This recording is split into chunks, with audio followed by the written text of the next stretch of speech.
Let's discuss relating to a teacher.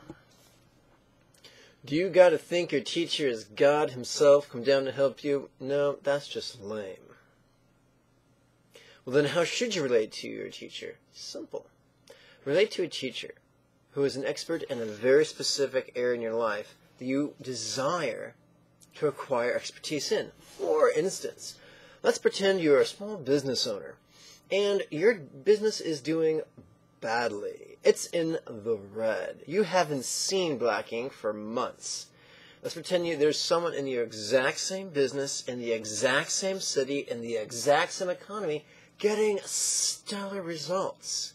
Then in that specific arena, he's not your peer. He's your superior. What should you do? Should you grow resentful? Should you be competitive? No! Befriend the bastard. Learn from him. That's the smart thing to do. Don't try to regale him with your expertise, which apparently is non-existent since you're still in the red. No, have the humility and to learn from him and the enthusiasm to apply his instructions. Then you too shall become a successful businessman and be able to pay it forward by helping others do likewise. Same thing with cooking. Let's pretend you find someone who's a better cook than you. Let's pretend you are a bad cook. Let's pretend you have the capacity to burn water.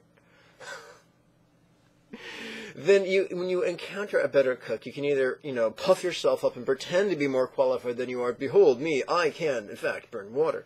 Or you can have humility to say, please teach me. I want to become as good a cook as you.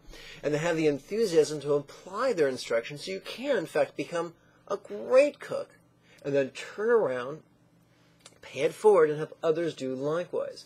Same is true with the spiritual path.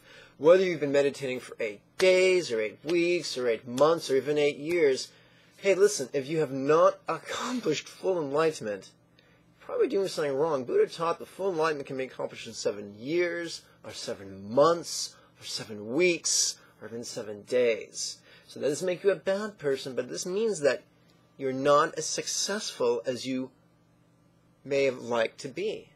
So when you find someone who's been practicing for decades, no less multiple lifetimes on the path, when you find a teacher who is a bodhisattva maker, he helps his students become bodhisattvas and then helps them become high bodhisattvas rapidly, in less than 3 years, without leaving job or spouse or home or pet or children. When you find someone like that, rather than trying to relate to them as a peer, rather than trying to regale with your great insight garnered from reading books for a few months, have the humility to learn from them. Have the enthusiasm to apply their instructions. Have the wisdom to notice whether the instructions are working or not. Your teacher's job is not to be your best friend. If they can be your friend, that's great. But it's not their job to be your friend. It's their job to free your mind. Don't fight them. Let them. May you and yours be healthy and happy. Om Mani Padme Hum.